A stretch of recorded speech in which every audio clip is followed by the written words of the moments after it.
Hello and welcome to the Niall and Andrea podcast. It's myself, Niall and Andrea, and Andrea Cleary here. It's our ever popular monthly episode where we put aside whatever's happening in music in terms of stories and deep dives, and we focus on what's been happening in our listening in the last month or so. So it is the month of June that we're talking about. Typically, month of June in a music sense is kind of like people are releasing their last bits before the real summer break. So there's a few things that released this month. Not as busy. It's never as busy in June.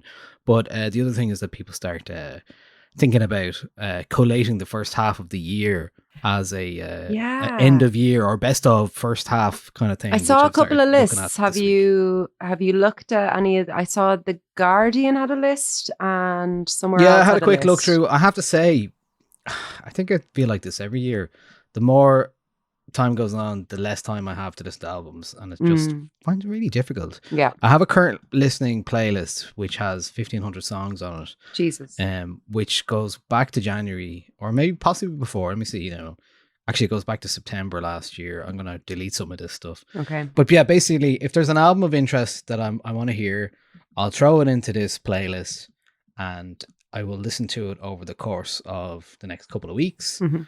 For this year alone, there is 82 hours of music in there. So a lot of it I have listened to, a lot of it I haven't listened to. So look, that's why I'm going back to a lot of albums. So it's quite difficult to do so. But I'm taking, anytime you hear a recommendation or anything like that, or people in the Discord, for example, might suggest an album, I will throw it in there and get to it at some point, because often, as you know, the way that things work with 909 on a daily basis, I'm often listening to other things for the site and things like that. So you can't quite just dip into a new album, or you may be watching the Oireachtas report, perhaps. Oh man, I was glued to it today. Were you? First mention in the Oireachtas of Bosco's Magic Door confirmed. Oh, cool. Yeah, it was a very interesting. It was the kind of thing that second screens on your desk are made for. Do you know? You just sort of, you have it on in the background, you dip in every now and then, you hear something gas. It was like 4 hours or something, wasn't it? Yeah, I'd say I had it on for about an hour and a half, like in the middle. I caught their smoke break and then I had to run off somewhere to meet someone. But yeah, very interesting stuff happening in the Irish media landscape. For any listeners outside of Ireland, give RTE Ryan Tubridy a Google and you'll catch yourself up fairly quickly. It is a scandal. But yeah. Yeah. We've nothing to declare, do we? No secret payments. No secret payments. No. There's actually 300 grand of Patreon money that I've been siloing away. There's approximately €19 of Acast ad revenue sitting in the Acast account that we can't access. Oh, it's so little. Well, so yeah. Thanks to everyone who listens to the ads. Thank you very much. Speaking of the Patreon, Niall, what is it and how do people get access to it? Oh, I'm so glad you asked. It's patreon.com/909. And that is, if you like what 909 does in terms of our little discussion every week here in the podcast, and the 909 podcast. And so much more. Or the rest of the week, which I spend writing up news stories and features and sharing new music and all the gig guides and all those kind of bits. As a way of showing your appreciation, you can support us from €5 a month. €5 per month. Patreon.com. You get. Yesterday I put up a DJ set recording from the Night and Day Festival in Roscommon that I played at. There's often playlists and bits like that. Lumo guest list and things like that, and the odd bonus episode here and there as well. So, and of course the Discord, which is the jewel in the crown. Ultimately, if you're not on the Discord yet and you've heard me talk about the Discord, just sign up to Patreon and come in and have a look. There's loads of lovely people in there having chats about the Oireachtas community and music and culture and what public broadcasting should be and all sorts of stuff. Great discussion. And memes and whatever else you're having yourself. Including weird looking air purifier headphones. It's all the rage at the moment. Yeah. So, right. I know this isn't a news roundup, but I do think that we should address the fact that Electric Picnic this year is brought to you in association with Dyson, but in particular, like the Dyson. Well, they have an official headphones and hair technology partner. That, yeah, so that's happening. I mean, there's just so many of them. An official headphones and hair technology partner. I do. If Dyson are listening and they want to sponsor this podcast, and in particular, they want to send me an air wrap, like I'm more than happy. Seen this thing? What a brilliant company!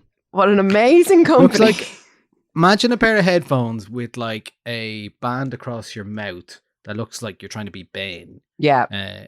From Batman, but instead it's actually an air purifier. And are people going to go to festivals with that on? I mean, look, I'm not going to say anything negative about it because I'm really holding out. The only way that I will ever own an air wrap, Niall, and you've no idea, I'm not a big beauty industry person, but from the moment I first saw the air wrap, I've wanted it, right? So Dyson, I'll shill anything. It's so, I mean, if you've read the Verge article, My Week with Dyson's Absurd Wearable Air Purifier, the author, Amelia Krale, just spends the whole time wearing pulling it down, going, yeah, no, it's an air purifier. No, it's an air. People stopping our industry. It's an air. Yeah, no, it's horrendous looking. I know it looks weird. It's horrendous looking. It's awful. It's also €900 plus. It's like those the Google virtual reality glass things, and it is that thing of just like Google, you'd have not Google Glass, but the new one or the not Google Glass. Was it Google? No, it was Apple. Oh, right. And they didn't call it like the I. They should have put like I as in EYE. But anyway, yeah, technology's mad. I'm really scared of everything. But what's new? Fair. Absolutely. Well, to bring it back to the real world, and I want to just shout out anyone who said hello and said thanks to us. Most recently at Beyond the Pale or Body and Soul or Night and Day Festival, who had listened to the podcast or bigged up the podcast recently. Really appreciate it. Nice to hear directly. Andrea doesn't get to hear that, so I have to relay it to her, and then she forgets that people listen to the show. So it is true that people listen to the show. But last week, a lot of people were interested in the Beyond the Pale Body and Soul festival reviews, I guess, because most people only went to one. Yeah. Not like myself. Because everyone's nosy like us. Hopped. Everyone's nosy. Yeah. That's it. So let's keep it nosy in terms of what we are listening to and what we've been listening to this month and what we can recommend. Mm-hmm. We're looking for new music to add to your playlist, add to your rotation. We got you. You're gonna start actually on this month. Okay. So what have you got? So first up from me is a new song from Slaughter Beach Dog, called Strange Weather. Let's listen to it and then I'll tell you about it.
Those are the beautiful, calming, dulcet tones of Jake Ewald. I'm not quite sure how you say his surname. Formerly of Modern Baseball. He's been making music under the moniker Slaughter Beach Dog since 2014. Has released 4 studio albums, latest of which came out very late 2020, in the in-betweeny periods between Christmas and New Year's, I believe, or just before Christmas, but it was after Listmas. And I No remember man's it. land of music Yeah. songs. And I remember it like catching my eye then, because I liked the album artwork, and I was just looking on Bandcamp at the time, and I was really, really taken by that album. I think that album in particular is it's like a good companion to that album that we like, the Neon Skyline by Andy Schauf. Some similarities, stylistically a little bit different, but similarities in the kind of loose concept of it, and that it has like characters and stuff. So I'm really excited that he's releasing new music again. This is his first single since 2020, I believe. He's also like in the interim had a kind of a viral song on TikTok, interestingly enough, Of course. called Acolyte. Not super, super viral, but like it pops up on like nice, come with me to the beach, like sort of videos. Yeah. And that's a really beautiful song that I recommend people check out. This hasn't been released with an album announcement yet. I think it's released to coincide with with tour dates for his American tour or North American tour, but I imagine an album release is imminent. But yeah, it's a really beautiful song, really sweet. It's fairly representative of his sound overall. If you like what you heard there, definitely check out his other albums. And he's just someone I think more people should be listening to. He's really great. He's really, really nice. And I wrote something about that album on my newsletter, and he somehow found it and like either emailed me or sent me a Twitter DM or something to like thank me for writing it. And I was just like, well, that is like so sweet. So he's also really nice. So I'm like, ever since then, I've just been like, everyone needs to be listening to Slaughter Beach Dog, because he's great. Good. And he deserves to be like a proper, like, you know, cult indie music figure. So the second mention for Slaughter Beach Dog this year, because yes, I mentioned him during the Nilo. Nilo recommended a song that I thought sounded quite similar, and he was like, "Oh yeah, I know Slaughter Beach Dog," and I was like, "Indie cred." So yeah, that's Strange Weather. Right. Really lovely song. Lovely. Well, my first choice this month is from an artist who's 73 years of age and who I saw live on Sunday night at the 3 Arena. His name is Peter Gabriel. I guess I'll tell you a little bit about the gig. I was kind of always interested in, I've liked Peter Gabriel's music for a long time, but he's been releasing a lot of new music this year, and I've just found it really, really good. The quality of it has been spectacular and so interesting. He's still remained an interesting artist. I think it was really nice to give an artist like that time in which to spend time with. Now, obviously, full disclosure, I reviewed the gig on the site, and I went literally the only way to go to that gig. It was very expensive. Tickets are very expensive. They were 120 quid plus, but kind of, you know, it's a difficult one, but if you haven't seen, to justify. But having now gone, I was like, it was worth the money. It was a huge production, 9 people on stage, and then a whole big production. All the crew were wearing like orange jumpsuits, and it had this kind of like science fiction-y feel, as if they were all, you know, conducting this experiment. At the start of the show, Peter Gabriel comes out like he's going to give a TED talk or like a philosopher's talk about the nature of human evolution, and he's joined slowly by like musicians around this smoldering campfire, and there's a meteorite that falls down, and you're like, what's this? That's so either cool. Really funny. It's kind of a little bit Partridge as well. It was like, oh god. But then they start playing the songs, and you're like, wow, this is really nice. And I think it's called the I.O. Tour because it's named after the album that he's yet to release, actually, which is coming out later this year. But he's released like 6 or 7 songs from it already. So that'll be his 10th studio album. He's an artist that I've always meaning to dig into more, and it was really nice to be able to do that in terms of have a live gig to frame it around. It was nearly 3 hours of a set, probably overall. Like wow. he 8 o'clock on the dot, and nearly 11 o'clock before we got out of there. And we're talking like 22 songs. And there was some old songs from albums like Us, from 1992, and then a lot of songs from his big one, which 1986 album, So, like Salisbury Hill, Red Rain, Big Time, and In Your Eyes, and Don't Give Up as well. Of course, it was in there. Was Sledgehammer the encore? Sledgehammer was the encore of the first half of the show. Okay. Yeah. Wow. Yeah. And so really knew what he was doing. But a lot of the set list was actually a lot of new songs, and that's usually a bad thing. I think there was only one new song that I was like, this isn't great. But there were tracks like Four Kinds of Horses, Playing for Time, Darkness, Road to Joy, which is a song I'm going to pick now and play, and The Court. There's some really great new songs there. I'm just really impressed by what he's done, and he's always displayed this kind of inquisitiveness in creating art and the associated video stuff around him. Obviously, you're thinking about the Sledgehammer video and then the Steam video and all those kind of things. There was a very impressive artwork on display. Each song had a different artist interpreting the song and using some sort of, whether it's like a static visual but also brought to life with moving imagery. Just really interesting and really well done, and an interval in the middle as well. So, love an interval. Really nice, actually. Yeah, it was lovely. It was like, go for a pee and go get a pint. Great. Just brilliant. have a moment. Yeah. But I just came away from it going, this lad is great. He's like, Mary Robinson was there and got a shout out in the middle of the gig, because it turns out, if you didn't know anything about Peter Gabriel's more humanitarian work, he was co-founder of the Elders, who are an organization of former global leaders that he co-founded with Nelson Mandela, who kind of work on social justice and peace and human rights and sustainable issues. And most recently had visited Palestine and had said there's ever growing evidence of apartheid. Yes, there is. Certainly a more politician friendly statement than, a condemnation. But anyway, shouted her out as well, and where was she sitting? Like top middle, kind of. He was like, "Where are you, Mary? Yeah. Where are you?" Did she stand up and give a wave? She did. Yeah, they had the camera on her. Yeah, it was it was like it was definitely an older crowd, obviously, like being Peter Gabriel, but. I'm going to play the song and then I'll tell you a bit about the rest of the gig, because there's a couple of funny things happened. So this song is called Road to Joy, and I think it's absolutely brilliant. It only came out like 8 days ago. So here's a bit of this. So as swollen skies, look for anchors, look for ties. Sharp sounds swim around, soak into the brittle ground.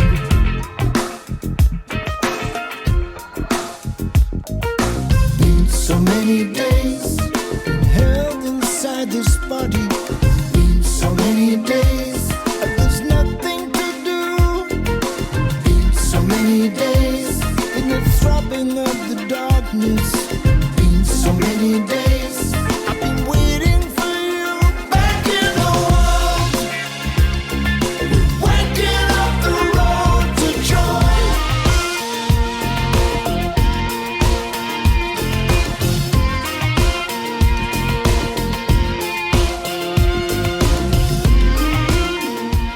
So yeah, it's a bit of Road to Joy, which was only released less than 2 weeks ago. Well, actually, there's two versions of that song. This is another thing he's been doing.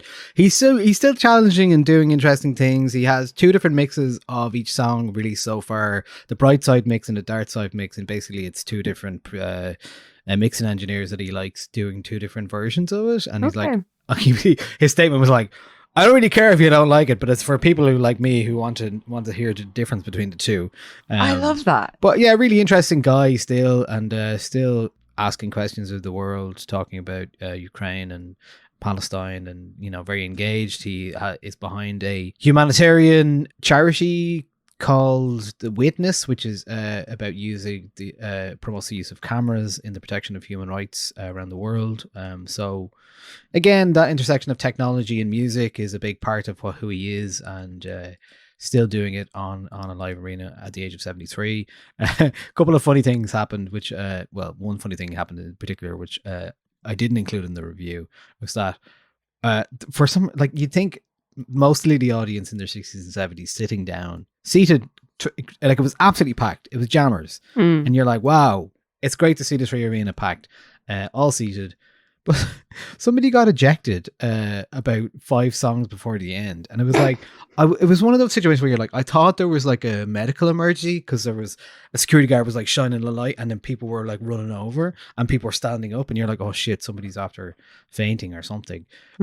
No, 2 people were having a fight, verbal fight. They were just like pointing at each other, shouting at each other, and he was singing and was like, well, I'm glad he didn't stop because I don't know what's going on here. But yeah, I was just like, what could they be fighting over? They're sitting That down is in gas. the VIP section, which is like the expensive part at the front of the gig, and like I can only imagine like either one, like maybe they were fighting over a program or something like that. Do you know what I mean? And was just there so was weird. me last week on Claire Byrne's show on RTE talking about gig etiquette and Gen Z. And it's Yeah.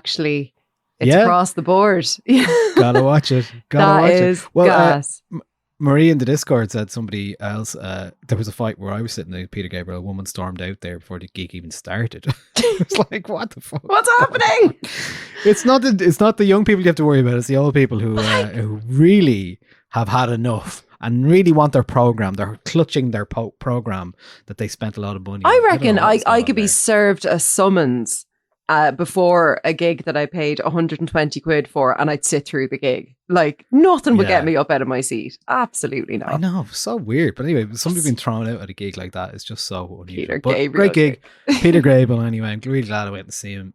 So yeah, and there's a couple of those kind of, you know, people you'd like to see before they stop doing it. Well, Elton couple at of the those. weekend.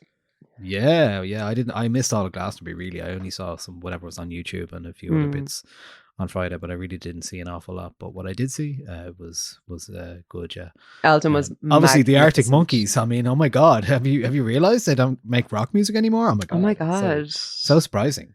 They should be the exact same as they were when they first came out. That is I an haven't listened to them opinion. in 15 years. What's going on? Why don't they sound like that anymore? So Shut weird. up. So weird. Anyway, we'll move on to your second choice. Yeah, speaking of people who are back, I'm just so excited and happy. The Hives are back. I've chosen their album isn't out yet. I will absolutely 100% be talking about the album on the podcast when it comes out. It is probably my most anticipated album of the year now off the back of these 2 singles. They've released 2 singles, Bogus Operandi and Countdown to Shutdown. We'll listen to Bogus Operandi first and just prepare yourself for this absolute bop.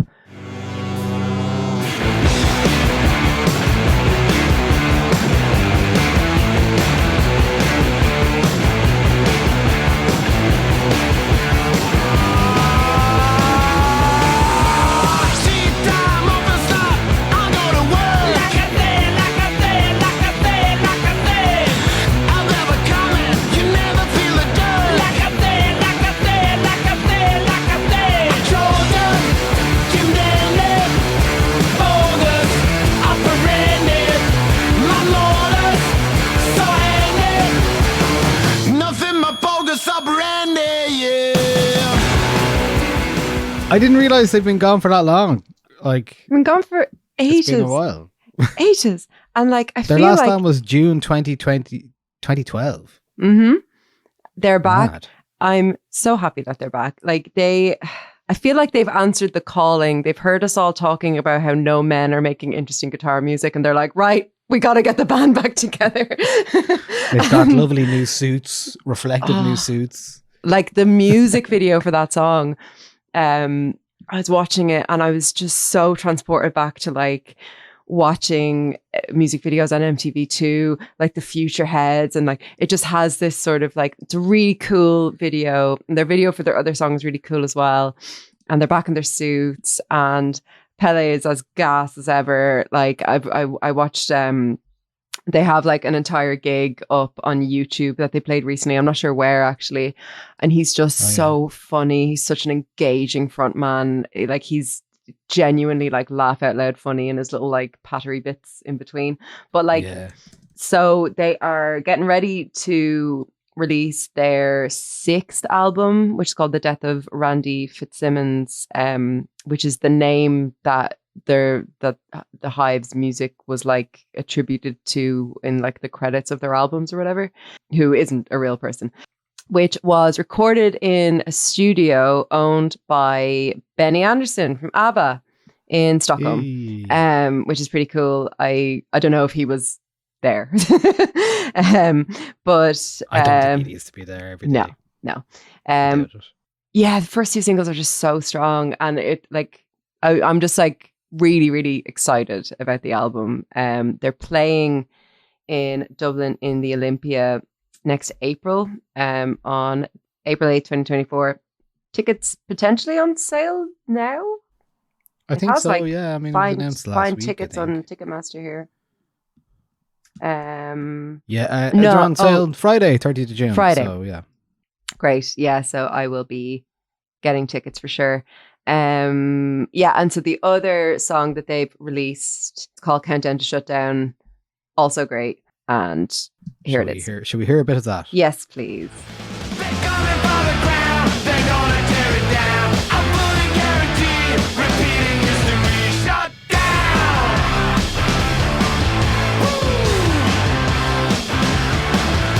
Into the promised land, supply but no demand. Ain't never gonna quit, look out baby, this is it, shut down.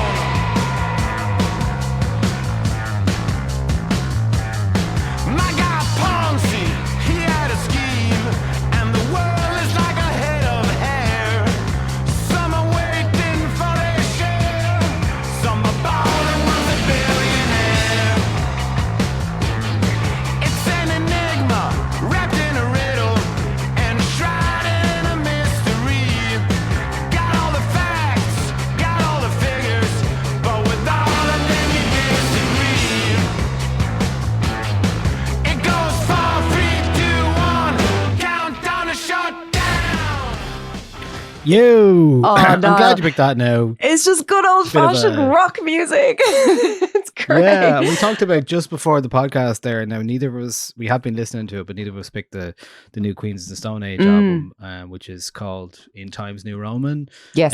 Obviously saw some footage from Glastonbury as well. So it's a bit of a resurgence maybe for them. At the moment, which is I great. think the new album's really good. It was a small little period of time when like Queens of Stone Age and the Hives were both back, and yeah, it's just really nice. Just like these two like really good bands making like good music, releasing good singles. I haven't listened to. I don't recognize anyone other than Josh Homme in Queens of Stone Age, but I was like, and Josh looks like, but it's been different. It's as kind well, of been like that for a while. Yeah. I heard the Zane Lowe chat with him is really good. So have I. I haven't listened to it yet.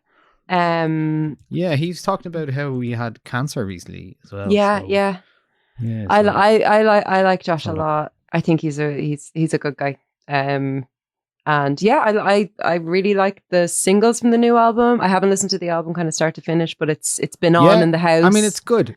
It's good. I kind of wish sometimes I just wish it had everything had all their albums, which isn't fair. Like have the same production as Songs for the Deaf. Yeah, I know. Because I just love that like in your face like production of it. It's a bit more garage rock kind of like lo-fi kind of buzz, and it took me a while to get used to it. Haven't not listened to them for a while because it's kind of been like that for a while. But but I have been enjoying it. Yeah. Nearly go see them again in when they're coming here. They're coming here in November, I think, aren't they? Yeah, I've never seen them, and this is the first time like I got into them after Songs for the Deaf came out. I'm not a massive Queens of Stone Age person. Like I by no means have even like listened to all of their albums, but like I'm a big fan of that album. And what I like, the songs I like of theirs, I will listen to quite frequently. I'm like that with a few bands, but like I think this is the first time where I'm like, oh, I'd actually really quite like to see them. So maybe I'll go along in November.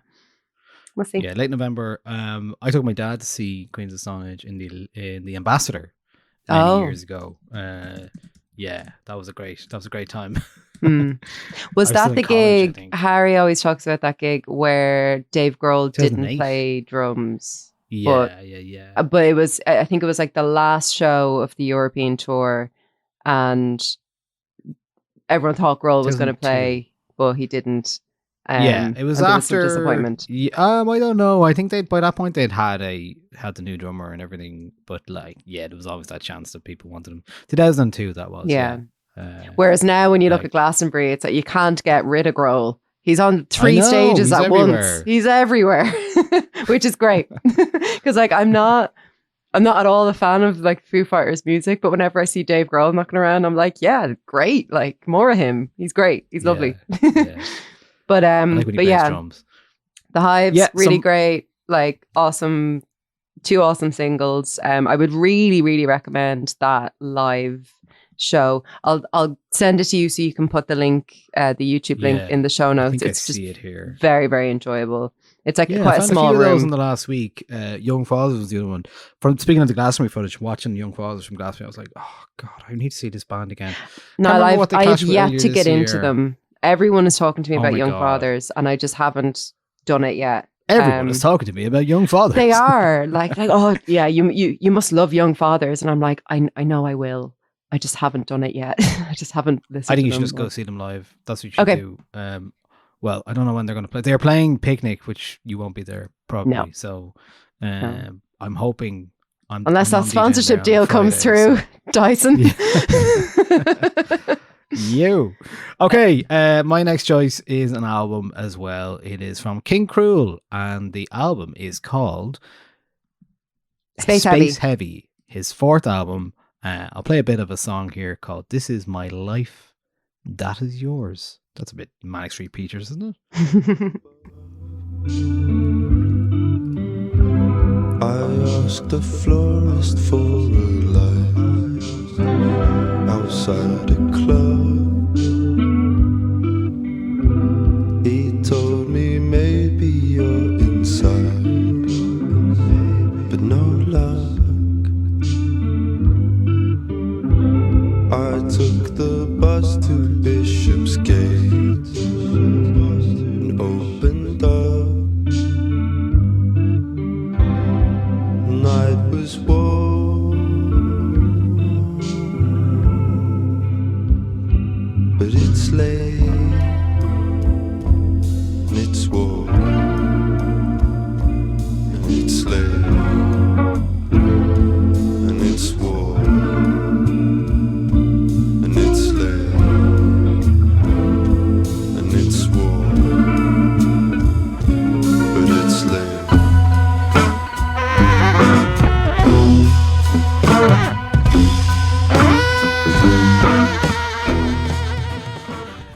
Lots of murkiness going on there with King Krule as ever. That is Archie Marshall, of course, 4th album from King Krule. Archie Marshall, since he started releasing music in, well, I don't know, 2011 or something like that, but first album was 2013, I believe. Yeah, but nothing radical here in terms of King Krule, but it's certainly for me the best King Krule album in a while. Marshall recently became a father, and about 4 years ago, and during lockdown and stuff, a lot of things have changed for a lot of people, as you know. A lot of these things, a lot of the songs were dreamt up while traveling on trains between Peckham in London and a place called Seafort, which is the name of a song on the record, but also the name of a seaside town outside Liverpool, where Marshall had been living part-time for the past 2 years. And there are references to train to the coast 4 hours a week, and lots of dingy little lyrics here and there. And also it's there's a lot of the album. I love his kind of post-punky spiky ones, and there's a couple on that this album, like Pink Shell and Hamburger Phobia, really cool songs. But then there's most of the record is kind of like this, but it's got a pensive kind of daydreamy quality to it, like as if you're on a train looking at the window kind of thing.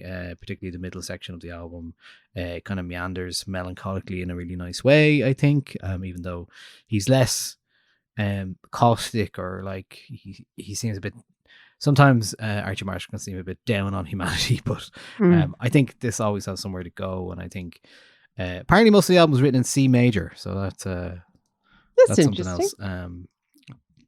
Yeah, you don't often hear that. But yeah, gentler, kinder, probably more pensive, soothing record than his previous, which was 2012's Man Alive. which an album I didn't really vibe with at all. So, but I think that's all right. And I really like this one. This is Space Heavy. So this was probably my favorite album from June. Not that there were many contenders. Yeah, But yeah, not that's very my much in choice. June. My next choice, a returning fave, and what a long time it's been. Lovely to see her back. It's Maija Sofia with a new single called 4 Winters, and it sounds like this. Could you be here with me? Do you think you can love me? I have loved too easily. But I go out and when no one's looking, I touch the bark of the birch trees. Lined up like sentinels, 1 foot lost to the last century.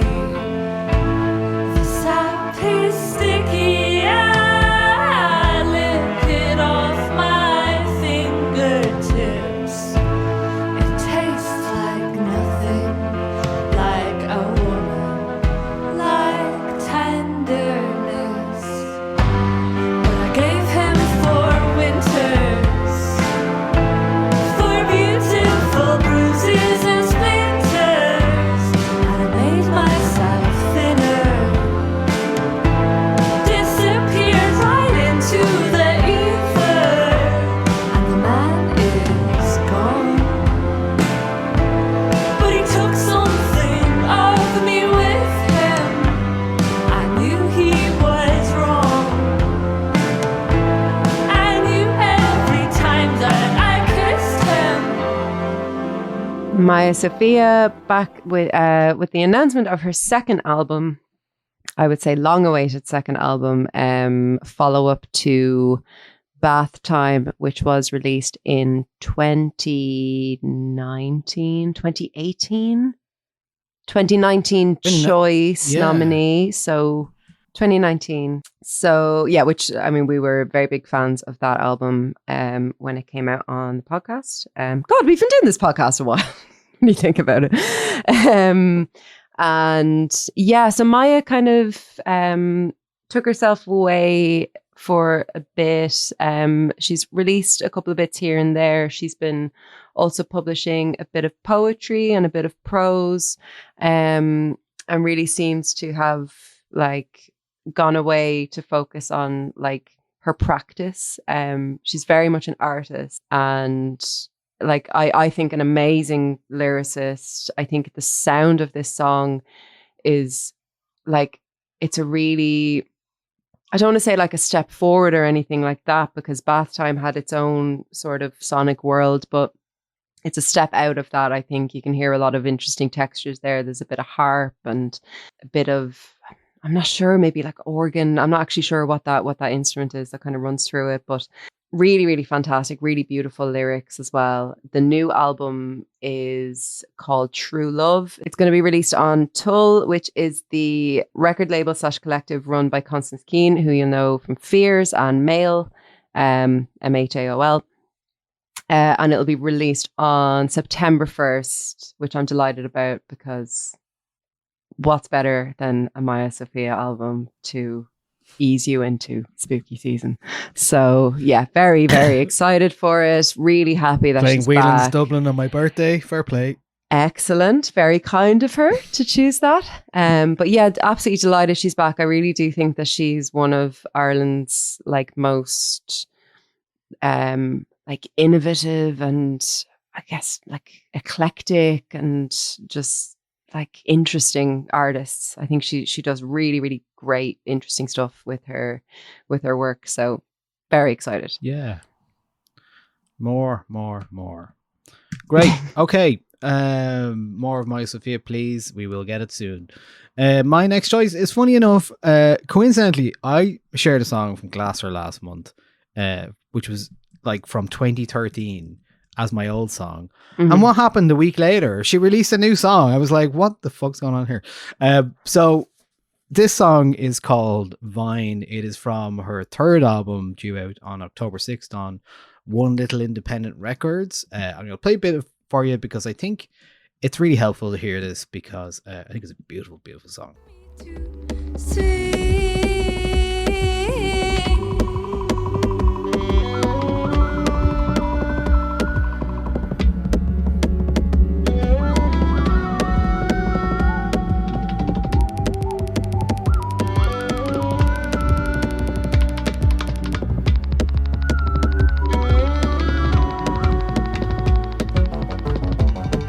I'm flying like a bird. Ha ha ha ha. So high, lose my nerve, drop out of the sky. Falling, falling away from it. No more for me until I plant it.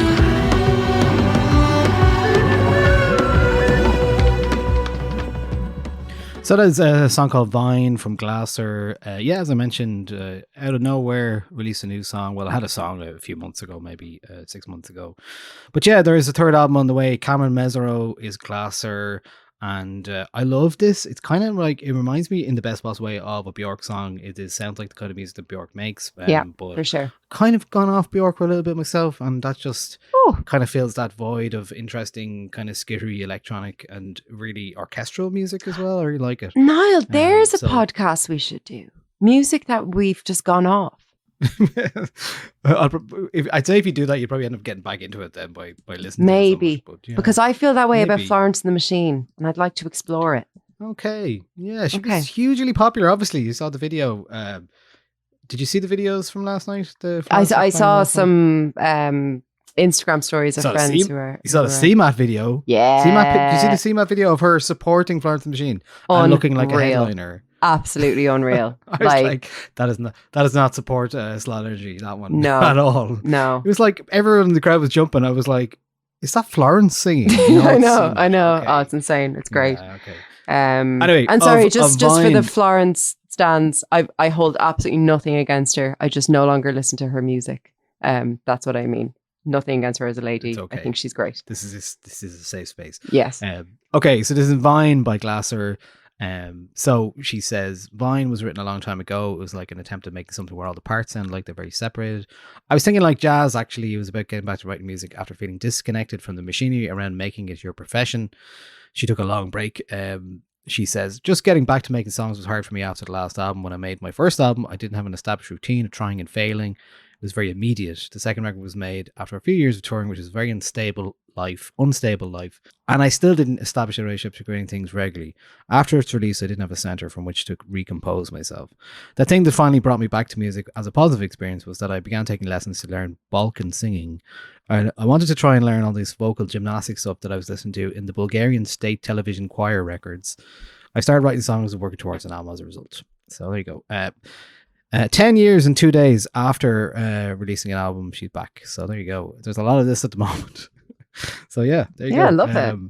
I think it's really interesting that people are just disappearing for there's a lot of that even today. There was who came out today with Sampha, his first song in six years on his own. And then and Rachel Lavelle, which surely would have been in here. I definitely might be in here next month if not. Had a new song out for her first since 2019 as well. So Yeah. lots going on. Lots of going returns. on. People are coming back to things. You love to see it. So yeah.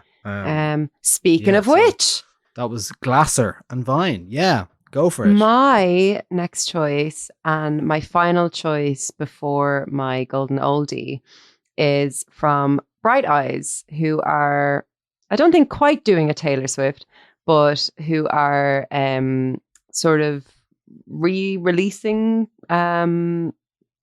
music, albums, EPs, reissues. It's all a bit confusing, but I've chosen a song from The People's Key, A Companion, which is like the companion version of these songs. The band said, we're really excited about the final installment of our companion EPs. It's been an interesting journey revisiting and reimagining all of these old songs. 54 songs total seems ridiculous now looking back, but I'm glad we did it. This new batch includes great contributions from Alinda Segara from Hooray for the Riff Raff, Joanna and Clara Soderberg from First Aid Kit, and an amazing cast of other fantastic musicians. He doesn't mention her here, but Phoebe Bridgers, that brought these songs into the present tense. I hope all the fun and neo-nostalgia we experience recording these comes through to the listeners. And I really like the use of the phrase neo-nostalgia. I like that he's aware of what this will evoke in Bright Eyes fans.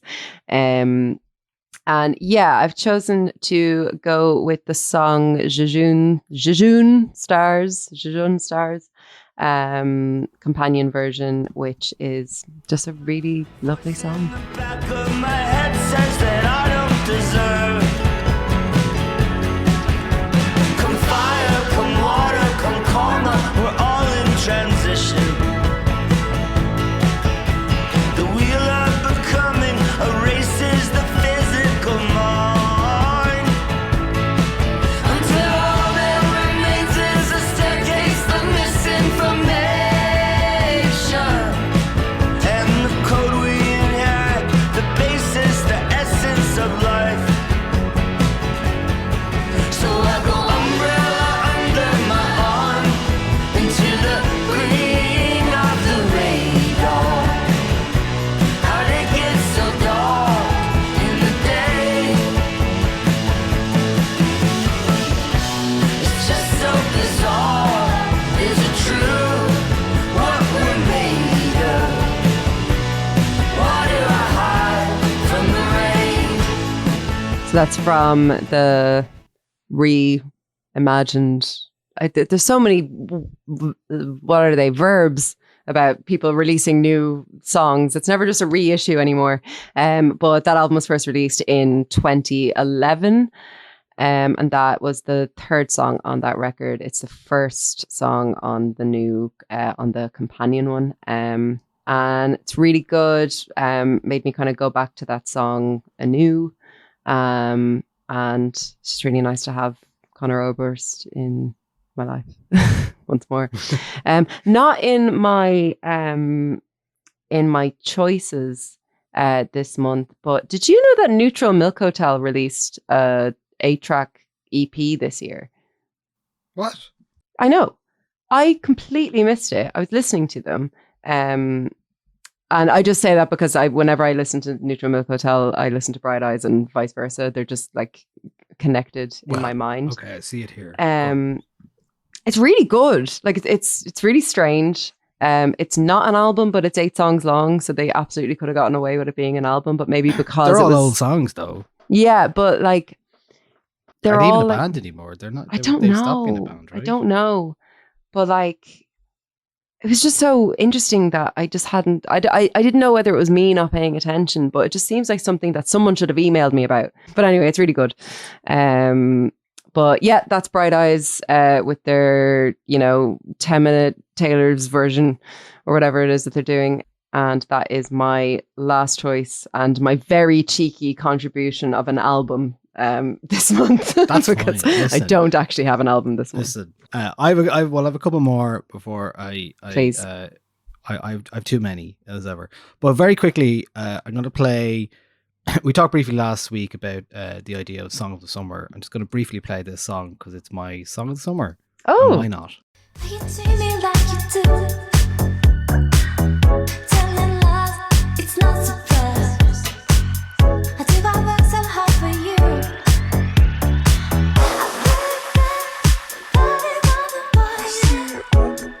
It's a plain to see. My love is more than understanding. Not give you what you need, boy. I love you. My love is unconditional. I know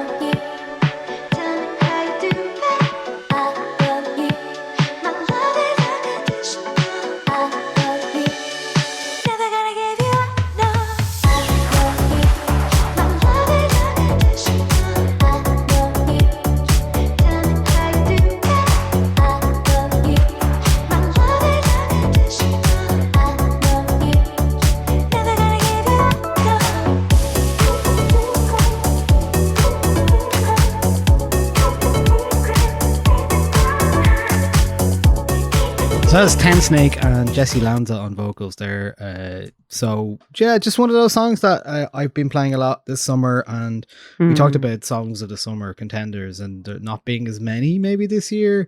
And so this is my personal one this year. I say this and I mean this with love. That song sounds like if you asked an AI to create a song that Niall would like. It's like it has all the elements of pretty much music that you love, and I love it. It's got the synths. It's got a bit of a womp womp bass line. It's got the airiness. It's got lovely vocal ad libs towards the end. It's got Jesse Lanza on it, who I always really like, and Ten Snake, a German producer who occasionally I like. And then he did that, so I was like, great, brilliant, love it, great, into it. So I thought I'd just share that as well. But the next thing I wanted to share is a reissue of some kind. But actually, it's a news of a reissue. But it was an opportunity to play something really old as well. So do you know the band Butthole Surfers? I do. You do? Yes. Yeah. So Matador are releasing reissues of this weird band from San Antonio, Texas, called the Butthole Surfers, who formed in 1981. The worst band name. I hate saying it out loud. It is a terrible band name. It's one of those ones that actually I've forgotten how bad it is because it's just there. So, yeah, it was an opportunity for me to kind of shout out this, particularly one of these songs. They were a weird band from the 80s in the underground and releasing loads of weird stuff. Their music is so odd. Some of it's really funny, some of it's really stupid, and some of it's great. And some of it like pretends to be cool rock music sometimes, and it's really not. They had song albums like, I always think of them in the same vein as like Cake. Yeah, but maybe a bit sillier. You know? I actually heard, I think I heard Butthole Surfers for the first time in 1996 on Dave Fanning's radio show, which is the song Pepper. And they had, that album was called Electric Larry Land. They do a lot of these kind of things. Like they have a cover of American Woman that isn't like, it's a piss take, but it's actually kind of good. You know what I mean? So yeah, they're releasing, Matador are releasing their classic album, Psychic Powerless, the first 10 years kind of. Hairway to Stephen, of course. Independent Worm Saloon, a song from 1993, Who's in My Room Last Night. And then a song from this, the unfortunately named album from 1987, Locust Abortion Technician. This is the one I wanted to play for their laugh. This is a song called Human Cannonball.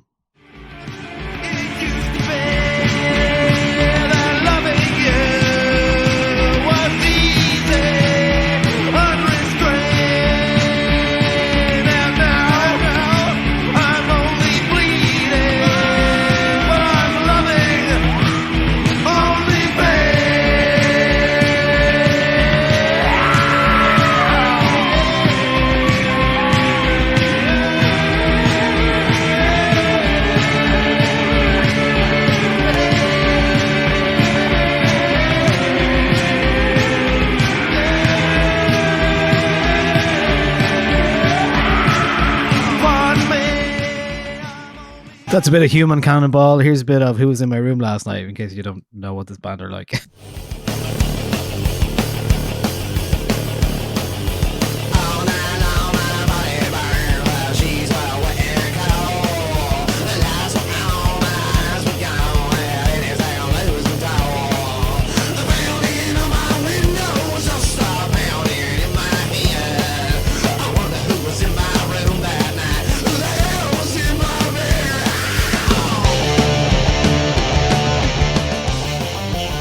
Yeah, it's the Butthole Surfers. It was just an excuse to bring something old in and give it a moment.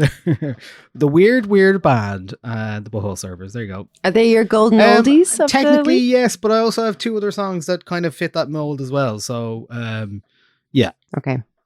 I'm playing fast and loose with the rules here. Okay. Give us one more of them, and then I'll do my golden oldie, and you can do the other one. Okay, well, these two kind of come together. Do you know what? I'll just do them, and then you can finish. Because this is kind of, they're both like DJ related, really. I found myself DJing a lot lately, and kind of gravitating towards the sound of acid lately. And I don't know how that's happened, but it is. And one of the songs I've been playing a lot, and thought it'd be worth just including somewhere, is this one. It's by the Freestylers, not the Bomb Funk MCs Freestylers, but the Freestylers from, I think they're UK kind of dance, kind of do a lot of bass stuff.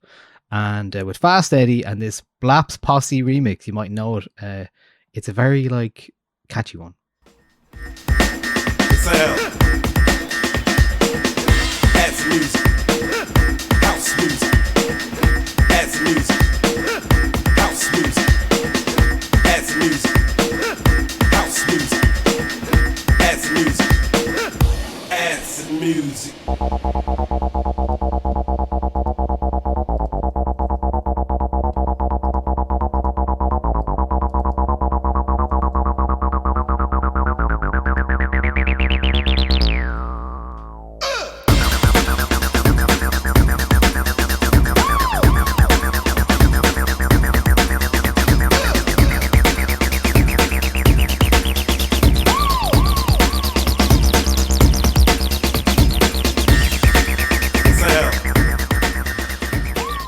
It's a song I've been playing a lot recently, and also kind of reminds me of The Prodigy, which is somebody I'm going to see this week, so I'm interested in that.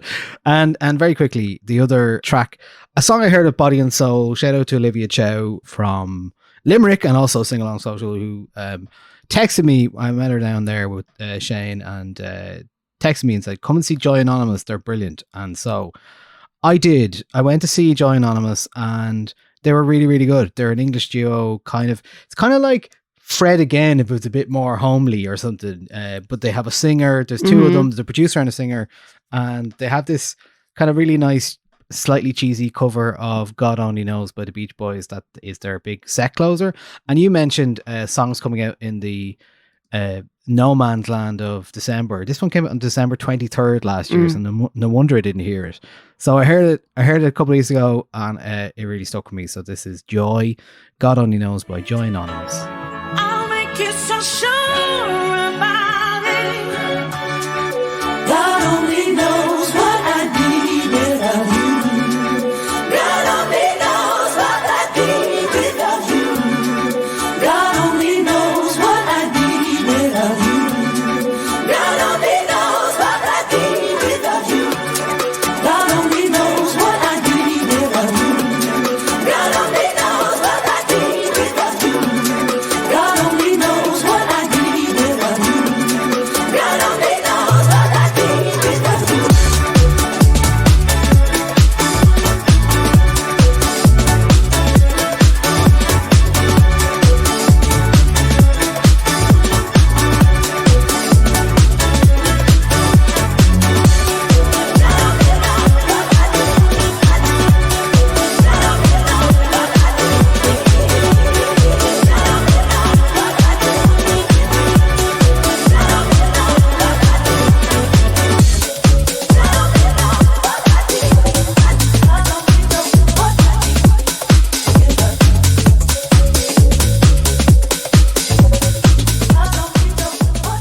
So yeah, that was one of the songs I heard at the end of one of the nights on Body and Soul, and yeah, there you go.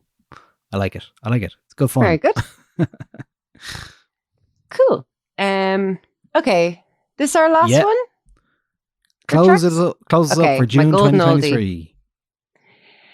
Okie dokie. I spent a bit of time earlier this month listening to the Male album, who I mentioned earlier, and found myself then just wanting to return to the kind of Riot Girl movement, and naturally then was like, I'm going to listen to loads of Bikini Kill, because it's not often I listen to them, but when I do, I listen to them for weeks at a time. So my golden oldie for this month is New Radio by Bikini Kill, which originally came out in 1993, and it is fucking awesome, and it sounds like this.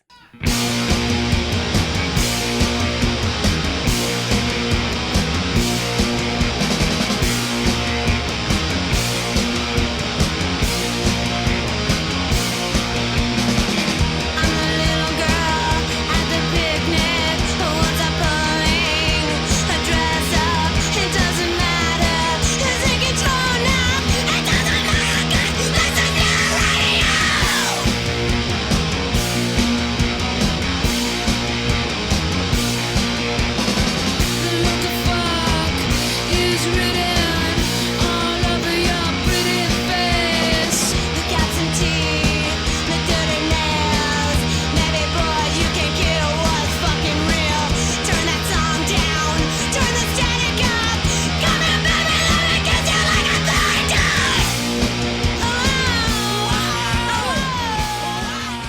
Nice. We should fade out before the outro of that song. It's one of my favorite closing lyrics of any song ever. I will not read it out because I have it on good authority that some people listen to this podcast around their children. But Apologies great for song, cursing great there, lyrics. I think cursing's fine, but this takes the biscuit. But great song, great band, great movement, just all of it, just fantastic. Obviously, I am like entrenched in like a lot of theory around women's music collectives and music scenes and the like in my in the other part of my life. So it's really nice to just return to Riot Girl and just listen to just how great they were. And Bikini Kill are like reformed now. Yeah, I was wondering. They did some shows in 2020 and 2021. Did they play here? I hear you ask. And I will answer you imminently. Hold on while I Google it. There's some footage of Bikini Kill playing in Charlie's at the Hope Collective gig in 1996.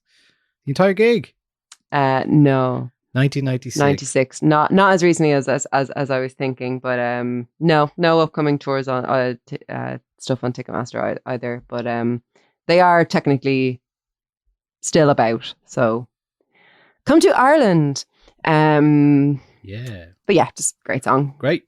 Very good. Okay, well, that's a nice selection of Cool. tracks. That's 14 songs we picked in one sitting there, so loads to delve into. Yeah. Obviously, plenty more on the 909 playlists, all on Spotify and on the website, of course, as well. And I guess you don't really share too much on your newsletter in terms of music, but occasionally you do.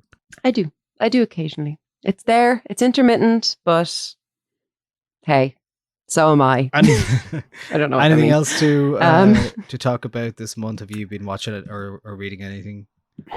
Honestly, no, I haven't. I thought I'd be watching The Bear until I sat down and tuned into my Now TV and realized that the season 2 release date was just for America. Yeah, I didn't. And was that devastated. sucks, and I don't know why they're doing that. So that is like such bad form. So when is the... because obviously people are watching Yeah. it, and like I want to get involved in the conversation, but I'd like to just watch it on my TV. You know, I don't want to have to be doing nonsense. Like you last week trying to watch Glastonbury, not sure how.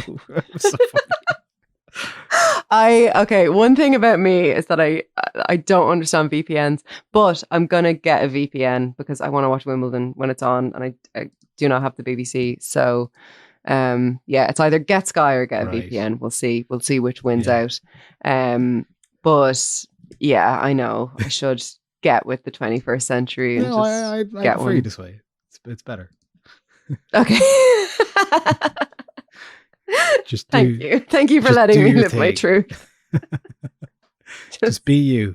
Baffled by a lot of the Yeah, world. Just get other people to sort it out for you. What is it? How does it trick things into thinking of somewhere else? I don't understand it, and I therefore don't trust it. Fair. You know. Also, are they legal? They feel illegal, but they're not. Yeah, So I don't know. I mean, don't know. The actual thing itself is legal, but what you're Totally. accessing is kind of like, it's like putting a hood over somebody's eyes, isn't it? It's like, well, I didn't There's actually a do anything gray wrong. area there. Yeah, Yeah. Whatever. It's a gray Whatever. area. It's fine. So if you wanted to watch The Yeah. Bear, like, you totally can. You know that. It's just the way it is. That's the way life is. I know. I have. Have you watched any of that The Idol show at all? The weekend. Mm-mm. Oh God, no! I cannot describe to you the distance at which I am observing the conversation. Like, I have absolutely zero interest in that. I saw though that it was supposed to be 8 episodes and they cut it down to 7 It's or 5, something I like think, that. They're yeah. releasing one. So I have actually watched some yeah, of it. 6 down I to watched some of it 5. because I had nothing else to watch. And yeah, it's. Do you know what? It's unfortunate because I think there's some really good like music industry kind of, especially the first episode. A lot of like, it's basically about a pop star who has 2 managers, and then she meets this skeezy weekend character who's like he's mysterious and he's annoying.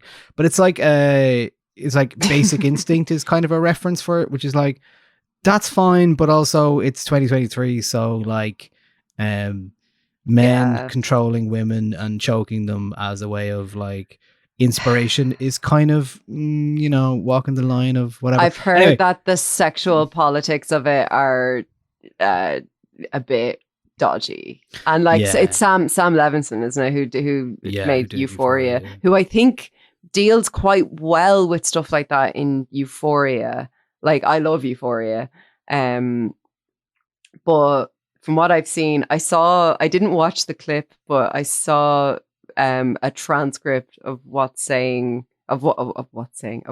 said in an SEX clip between The Weeknd and Lily Rose Depp, and I nearly got sick in my mouth. It was so gross. And then he came out and said it's supposed to be bad. I'm like, is it?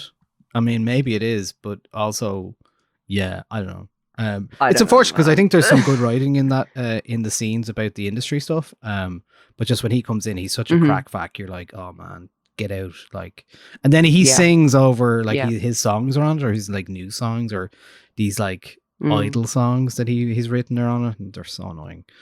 And so he's just like overbearing on everything, and he's like, he's not as cool as he likes to think he is, perhaps. What did I read? I read Annie Mac's book on holidays recently. Oh, the new one. Yeah. It is called, here we go again. What was it called? The Mess We're In. I read it as well. The Mess We're In. The Mess We're In. Yeah. What really do you think easy of it? read. Very much like nice holiday read I found on it. I read it on the beach mostly. All about maybe very close to home in terms of like a lot of about music and living with a band in London and taking too many drugs and doing what people do when they're in their early 20s and they live abroad or they're looking for a home, or specifically the Irish in London. There's a lot of that. Clearly Annie Mac, and she's talked about this herself, she's talked about wanting to move home and but feeling the pull of Ireland, and then I think the book is kind of her way of like addressing that a little bit as well, so I thought that was interesting. Also, another book I read, I really enjoyed it. Also, the other book I read, Reach for the Stars, who are we going to be talking to? The author of that book, Michael Cragg, very soon. He's coming here for a talk with Louise Bruton called the Smash Hits Poll Winners Party. Very briefly, we'll be talking to him next week. We're talking to him next week. And the book is all about UK pop music from 1996 to 2006. If you like Meet Me in the Bathroom or you like the oral history style, this is that, but told about the world of pop music from Five to S Club 7 to the Sugar Babes to Liberty X to whoever, to so many different bands that came and went, girl and boy bands, Girls Aloud, and Rachel Stevens and all sorts of people like that from that period. Starts with the Spice Girls and goes all the way up to 2006. So yeah, really, really, really, really good. We're going to be talking to Michael about that book and that period. It is a really good read. I couldn't put it down, and I've earmarked a lot of things I want to go back to. I have it downloaded on the Kindle, ready to read over the next week. It's going to be my you'll beside the bed read. So you'll fly through it. So, I'm very excited for it. So yeah, the Smash Hits Poll Winners Party, which Michael Cragg is going to be interviewed about and there's a pop party as well, happens in Wigwam on July 15th. Saturday, July 15th, so you can have a look at that. The end, it's on Eventbrite. Smash Hits Poll Winners Party. We'll mention it again. We put it in the show notes for next week. That is, Louise Bruton's new thing. So absolutely have a look at that. And we'll be talking to Michael Cragg. And if anyone hasn't seen Louise Bruton DJing, she's brilliant. She chooses great songs and she plays full songs. And I love that in a DJ. That is the commitment to letting you hear the full song is groundbreaking in my opinion. So yeah, definitely go along to that event. It looks very good. All right, well that's it from us I think this week, and we will talk to you next week. This has been the Niall and Andrea podcast, and Andrea, thank you very much for sharing your choices, and thank you, Niall, being there for us as ever. I'm always You're here. Always here. I live here. All right. I was about to say good night. Bye, everyone. It's good morning, good Bye. day, and good night. This has been the Niall and Andrea podcast. Patreon.com/Niall and Andrea. If you like what we do, And we will talk to you again soon. Bye. Tell a friend. Bye. Bye.